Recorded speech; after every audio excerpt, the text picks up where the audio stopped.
Supervisor Don Knabe. I'm pleased to welcome you back to another episode of Dialed In.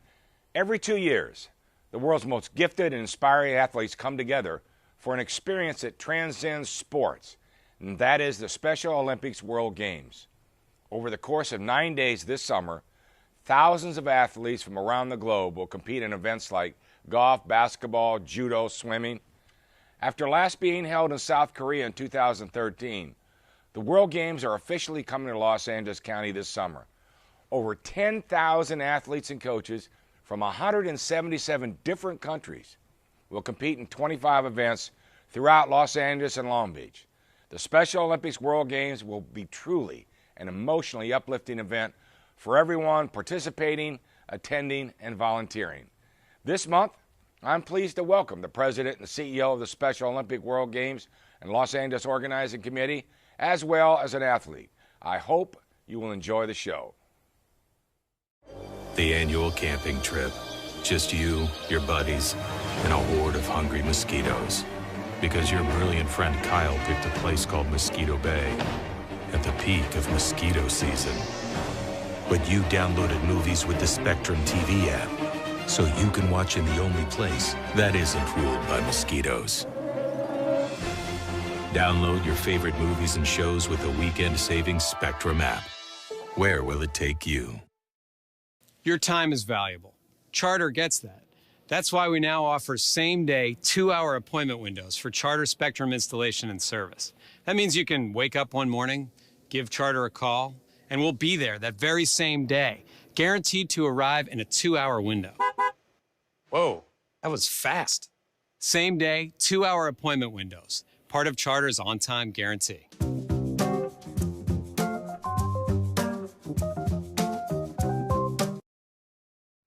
Welcome back to Dial In.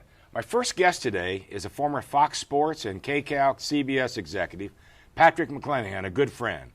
Patrick serves as a chairman of the LA Bid Committee that brought the 2015 Special Olympic World Games to Los Angeles, and now has the position of president and CEO.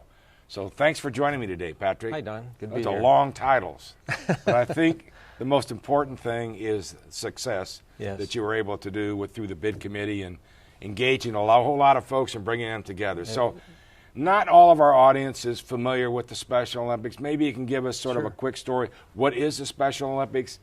How the World Games were formed, and sort of a little history. Special Olympics is a year-round sports training and competition for people with intellectual disabilities. Eunice Kennedy Shriver, you may know the story, started Special Olympics. She was sister of President John F. Kennedy and wife of Sergeant Shriver that founded the Peace Corps. They believed in doing things in a very big way. She had a sister named Rosemary, and they had Camp Shriver in their backyard where they invited neighborhood people who had intellectual disabilities, and they ran, they swam, they jumped. That was the genesis of Special Olympics. She believed that... Started in the backyard. Backyard. She believed that she could change the lives of people with intellectual disabilities through the power of sport and all the good things that come from that. Good self-confidence, good health, self-determination, things that we take for granted in sports. But for people with intellectual disabilities, it has an incredible transforming impact on their life. And you see the athletes. I mean, I've been very involved in the local Special Olympics through Long Beach and things like that, and different sports, and been a sponsor of the golf program. And you know, the focus. I mean, just the thrill of competing. The impact that it has on these athletes is amazing. Yeah, and it's a year-round sports training competition that transforms their life. It's not one time a year. It's actually 33 different sports over summer and winter. This last year, there was 80,000 events held around the world celebrating 80,000? 80,000 events under the banner of Special Olympics. It's now become the largest sports organization in the world. That little vision she had in her backyard is now 4.4 million athletes competing in 180 countries around the world. The signature events become the World Games. It's like the Olympic Games. It alternates between summer and winter every 2 years. The first one was in 1968 in Soldier Field. Since that time, most of them have been held throughout the United States, like South Bend, Indiana, hosted by Notre Dame. And last time was 1999 in Raleigh-Durham, hosted by Duke in North Carolina. Then it took off internationally in 2003. Dublin, Ireland, Nelson Mandela, Bill Clinton, Muhammad Ali, Bono, U2, all came out in support of those games. Then 4 years later it was in Shanghai, China. Today there's nearly 1 million athletes competing in Shanghai. China and India are the two fastest growing programs in the world for Special Olympics. 4 years later, when we were bidding for the games, it was held in Athens, Greece. economic turmoil, rioting in the streets, amazing backdrop for the games. And then we won the bid, and we're bringing the games back to the United States for the first time in 16 years. Wow. Yeah. Well, it really sounds like the World Games are much more than just a sporting event. It's a movement. It's a movement to improve the lives of people with intellectual disabilities. The theme of our bid was, in a city full of movie stars and all-stars, the athletes will be the stars of this show, that there's no greater global stage than Los Angeles to create the awareness that leads to acceptance and inclusion of people with intellectual disabilities. And that's our mission, is create that awareness that leads to acceptance and inclusion. And as you know, being so involved in Special Olympics over these years, when you show up for a Special Olympics event as a volunteer, you show up saying, I'm here to help the athletes, what do you need me to do? And by the end of the day, you're saying, who's helping who here? The perspective that I just got on overcoming adversity with courage, determination, and joy, and the inspiration that I just got about making the most out of what I've been given, it's a tremendous movement for people with intellectual disabilities, and of all people, for all of us. Well, I think for all of us. I mean, Yeah. it's one of those things that, you can have a really bad day, and you'd be overwhelmed with your schedule and all those kinds of Yeah. things, and then you step forward, you see a young athlete or the Special Olympic athletes, and the difficulties that they have to overcome, but yet Yeah. there is no difficulty. It's a That's right. joy of crossing the finish line, finishing the game, doing whatever they need to That's do. right. And the faces that you get to see. Yeah. When you put Yeah. the medal medals, over yeah, it's that. incredible. Yeah. The second part of Mrs. Shriver's vision was that the world could be changed actually through Special Olympics. That when people come in contact with our athletes, that perceptions change about their value to every community. And I think that the real secret of Special Olympics is that when you learn to love our athletes and realize what value they have, all different shapes, sizes, personalities, you tend to look at all people of difference and realize that we all have value in community, and communities are made better for that.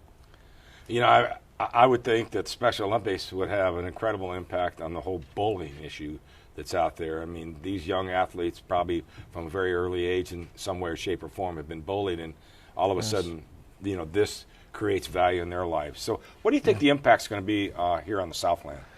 Well, Special Olympics Southern California that you've been so involved with and supportive, so thank you. I had the absolute pleasure of serving as chairman of the board of that organization for 11 years until we did this. And they're currently serving 18,000 athletes from throughout Southern California.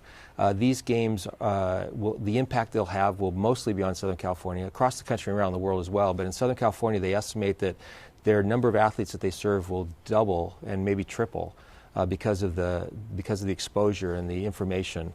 The Host Town program that happens from San Diego to San Luis Obispo is 3 days prior to opening ceremony.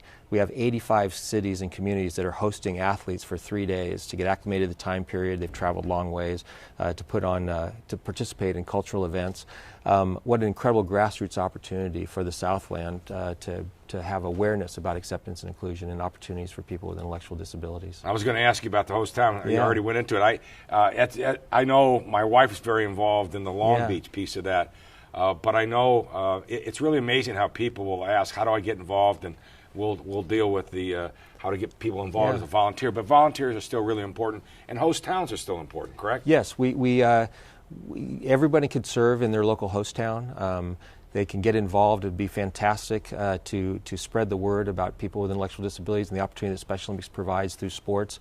And like I say, the reason I mentioned that in conjunction with the impact it'll have on the Southland is that's just an incredible opportunity for Special Olympics Southern California.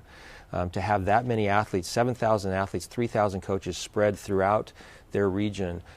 There's estimated to be 500,000 people in Southern California that could be a part of the Special Olympics program. So a great opportunity to grow the program and reach more people with this great program. Right, and recruit athletes. I mean, Yes, exactly. I know in talking to some of the athletes from time to time, the biggest thing is that first step. Yeah. And for them to understand, it wouldn't be for me or you to sell that program, but for them to see a friendly face, a fellow athlete in the sport that they like to do. That's really an attachment That's right, and in order to be able to serve those athletes, you need more volunteers, you need more coaches, you need more resources to be able to support those programs. So all around, it's a great opportunity to bring awareness to the opportunity for the Southland. It's going to be phenomenal. Yeah. So where in the Southland or where in the Los Angeles area are our folks going to be able to attend events or see some athletes perform? We have several large hubs. One is Long Beach. There's 7 events in Long Beach, like sailing, kayaking, beach volleyball, open water swim, triathlon, a half marathon, cycling. USC and UCLA are the athlete villages. There'll be basketball, track and field, swimming at USC. We're taking the South Hall, the convention center downtown LA, and converting it into an event center. There'll be 5 sports held right there in the convention center. Griffith Park will be golf, and LA Equestrian Center, and then we bring in the Valley for one of our soccer divisions, and then UCLA is the rest of the sports, including volleyball and poly pavilion, gymnastics in the Wooden Center, softball, tennis, soccer, judo. We have 25 total sports. So there's a great opportunity for people to come out. We don't charge tickets for events. It's really to come out and support the athletes. We call it Fans in the Stands. Fans in the Stands is organizations, associations, companies coming together and bringing out their people to be fans in the stands and cheer the athletes. And like I said before, people often get much more out of it than they give. And so it's a great opportunity to have team building and to really impact the community coming out to support these games. So we need to be encouragers to get the people to come out too, and I know that you're doing a good job with that, and there'll be a lot of advertising as it relates to that. But there is excitement building because it all starts on what, July 25th? Yes. I mean, what a sight to see all these athletes coming into the world famous Los Angeles Memorial Coliseum. It'll be remarkable. Actually, the athletes arrive on July 21st for the host town. They'll arrive at LAX. They go to Loyola Marymount where they register, and then they go out to their host towns for 3 days, and then they report to their home for the next 10 days, which is SC and UCLA, and then opening ceremony at the Coliseum. July 25th will be an amazing moment. When we were in Greece, when we were bidding for the games, and you watched the countries from around the world, from the Middle East, from Europe, from South America, from Africa, march into to the Coliseum is an amazing moment. It cuts through all that's going on in the world as you see the joy on the faces of those athletes from around the world. Well, again, I think we need to reiterate and make a point, too. There's still a need for volunteers, right? Sure. I mean, not only just in host towns, but, you know, whether it be at a specific event or those kinds of things. Yes, and all that information can be found at la2015.org.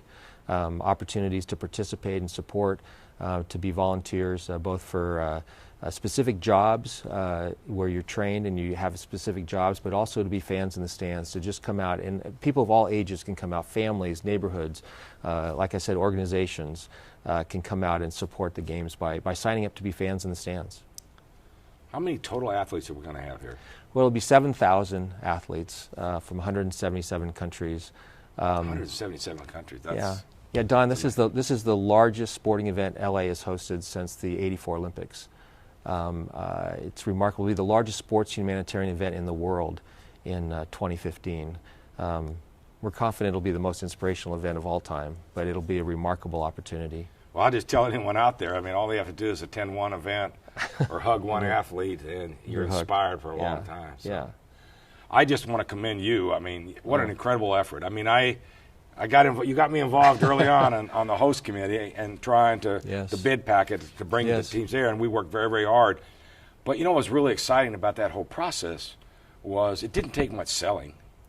You know, I mean, obviously the selling comes when you get sponsorships, and that's a lot of work, but to get people involved, I mean, it seemed like so far away.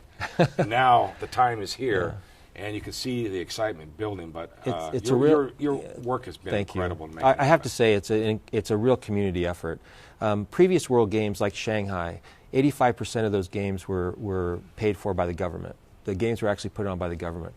These, in the tradition of the '84 Olympics, this is a community effort. This is corporate sponsors. This is foundations. This is gifts. This is people coming together to put these games on. So it's going to be a real community effort. We started very entrepreneurially. It started with 2 of us who put the bid together on a staff.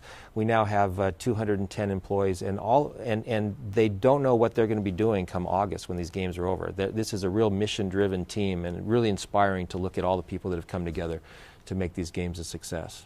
Well, I just tell you, I'm proud to be a little small part of it, but more importantly, I know the County of Los Angeles, we're proud to be part of your team as well, too. But again, just thank you for a job well done. I really appreciate you taking the time to be here, because I know you're up to 24/7, because it's right around the corner. What seemed like those original meetings we had in the various communities seemed like, wow, it's a long ways away. It's here. So congratulations, and we look forward to a Special Olympics World Games. So, thanks for having us on today. Thank you, Don. Appreciate it. Thanks. Thank you. We'll be right back. Game night. That magical weekly gathering where lands are conquered. And you get trapped in the dungeon that is your bedroom. But you've got blazing fast spectrum internet. So Kevin and his friends have enough bandwidth to play together. And you have enough left over to find a new apartment. Get 100 megabits of dragon slaying speed with Spectrum Internet. Where will it take you? When Dennis Walker was in high school, his locker partner, Dave, stole his girlfriend. And Dennis realized Dave was not his friend. When Dennis got satellite, he also got an unreliable signal. And he realized satellite was not his friend. Now he has Charter and a reliable weatherproof signal, just like thousands of others who switch every month. Take it from Dennis. Satellite is not your friend. Get a reliable signal, rain or shine, with Charter.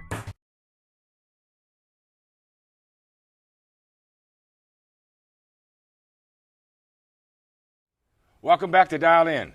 My next guest is a good friend, Mr. Dustin Plunkett, a Special Olympics athlete, global messenger, and employee of the World Games. Dustin was first introduced to the Special Olympics in 1996, competing in a variety of sports, but currently focuses on basketball and golf. As an international global messenger of the Games, he's had the chance to travel the world and spread the word about the Special Olympic World Games. Thanks for joining me today, Dustin. Thanks for having me. You're an incredible young man. I tell everyone you're one of my heroes, but we're glad to have you on the show. So why don't you tell us how you first got involved in the Special Olympics? Well, I got involved by a Parks and Recreation director in Lakewood. He handed me for 2 years about joining Special Olympics, and I said, what is it? Who is it for? And he goes, well, I can't speak for the athletes, so why don't you come meet them? And before I even get into the building, 3 athletes come up to me. They're like, what's your name? I'm like, Dustin. They're like, we're about to go play basketball. Would you like to come play with us? So I'm out there on the basketball court, and I noticed that they talk just like me, got the same skills as me. So I'm like, hey, guys, let's take a time out. Why did you join Special Olympics? And all of them said because it's a second family to them. And me had a bad home life growing up where I jumped at the opportunity where I now have 4.5 million brothers and sisters. That's a great story. So you were first involved as an athlete, but what were your original favorite events to participate in? I assume basketball was one of them, but I know you participated in numerous. Yeah, well, growing up, I participated in baseball, flag football, soccer, and basketball. And then Special Olympics, when I got in there, I just expanded those sports some more, like done speed skating, snowboarding, and other events. So you do the Winter Games as well? Yes. So what don't you do?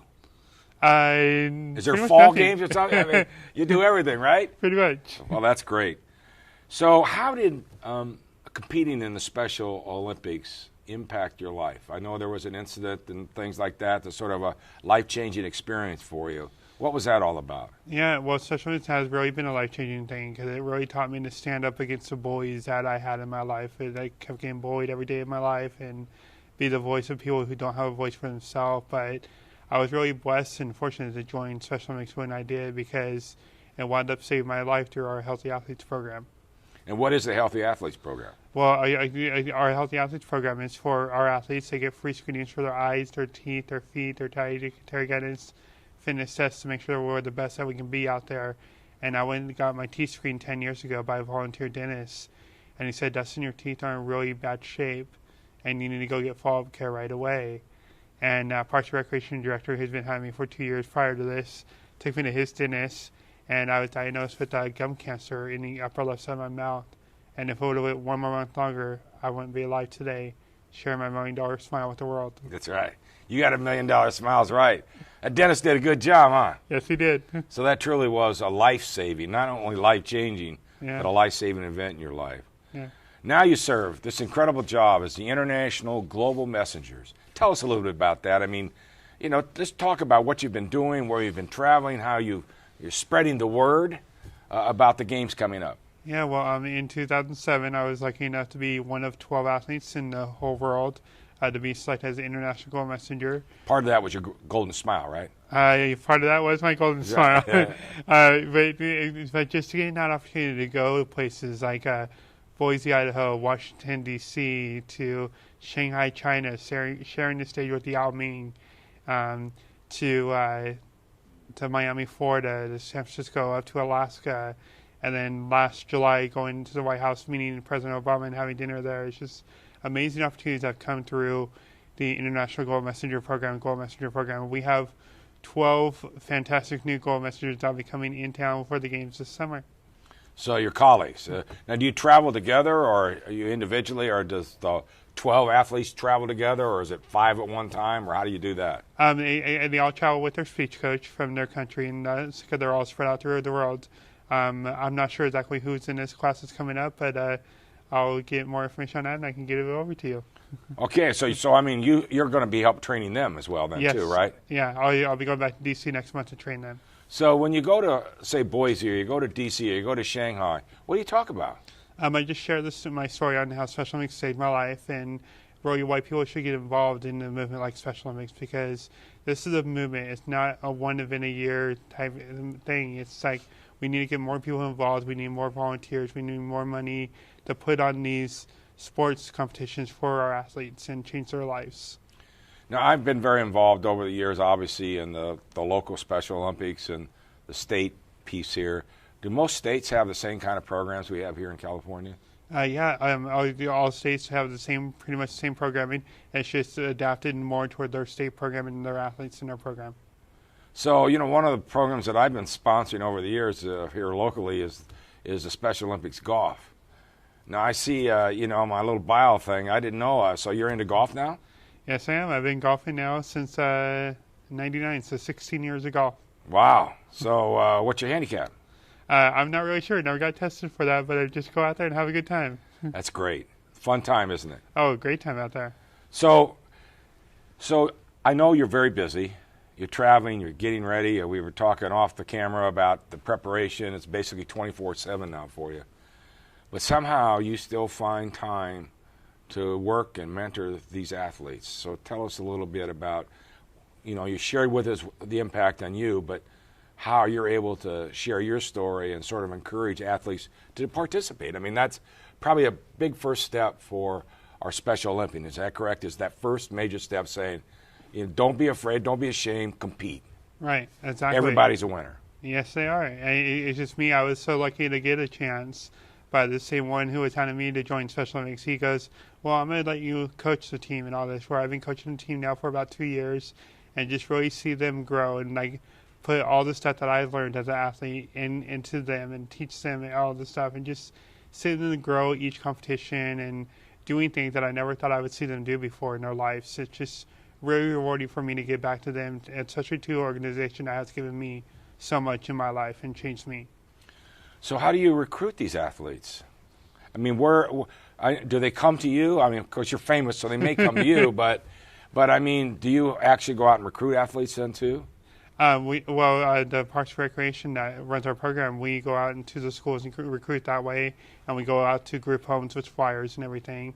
So they just come out, and then hopefully the recruiting will take care of itself with the World Games. Hopefully that will be a big recruiting tool, not only for our program, but all Special Olympics Southern California. Well, in addition to being a great athlete over these years, I've just seen you grow as a young man, and you're very polished, and your performance is out there, and we're really so proud of you. So talk a little bit about, how you mentioned it early on, the experience of being bullied every time you turned around, and the impact the Special Olympics sort of put a stop to that and your ability to stand up to those idiots that do that.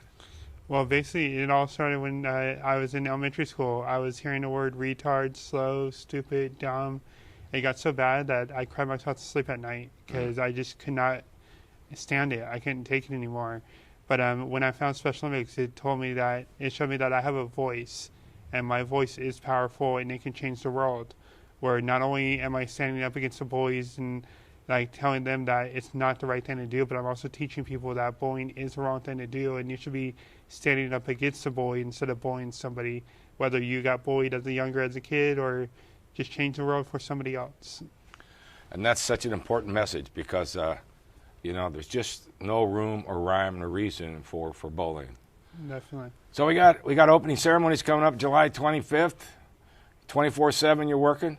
What is the thing about the World Games that you are, what are you looking forward to? I mean, in addition to maybe vacation afterwards of what you've been doing. But what are you looking forward to at the World Games? Oh, one thing I'm looking forward to is every time I get stressed out at work or just have too much on my plate, I always just take a time and just take a minute and think about 7,000 athletes from 177 countries marching into the Memorial Coliseum on July 25th, and that just re-energizes me, finds a new level, and just keep grinding it, get it through, because I just can't wait for that day to come and see those athletes, see the smile on their faces, see the emotion of not just the athletes, but also the fans that come out and watch the opening ceremonies. It will just be one of the most motivation and moving events ever in the history of Los Angeles. It's going to be phenomenal. I think everyone's really looking forward to that.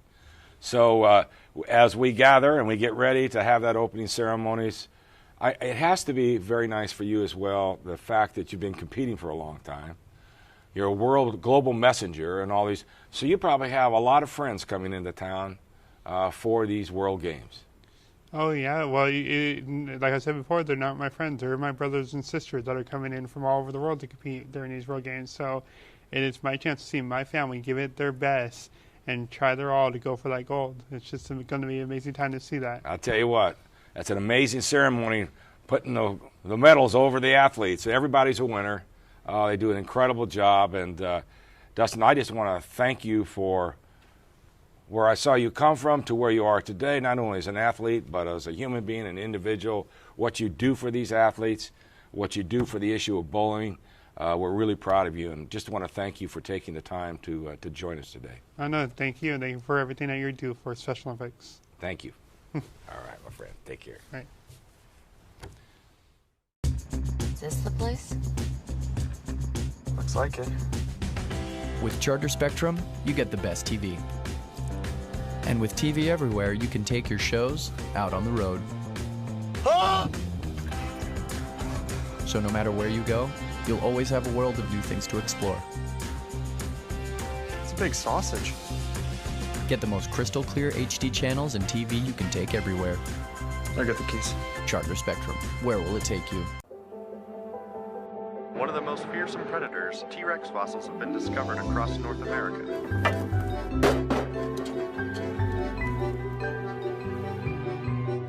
Hey, babe. Good morning. So you were watching a show about dinosaurs and then you just decided to start digging? Yeah. Well, there you have it, a terrific discovery. When you get over 200 crystal clear HD channels and live TV on the Spectrum app, you never know what you might discover. Charter Spectrum. Where will it take you? Thank you again for tuning in to Dialed In. I want to thank our special guests, Patrick McClanahan and Dustin Plunkett, for taking the time to join me today. The Special Olympic World Games are an incredible sporting spectacle that will inspire everyone who participates, attends, and volunteers. The World Games start July 25th with a beautiful opening ceremony at the world-famous Los Angeles Memorial Coliseum and run through August 2nd. Whether you can speak a foreign language, assist a team, or become an official fan in the stands to cheer these great athletes on, the World Games are in need of volunteers. To sign up to be a volunteer, visit la2015.org/volunteer. World Game events will be taking place throughout the region, including Long Beach, Griffith Park, and USC. So there's an opportunity for you to attend and cheer on these great athletes. I hope to see you at the Special Olympics World Games this summer. Thank you again for tuning in to Dialed In. We'll be back next month with an all-new show.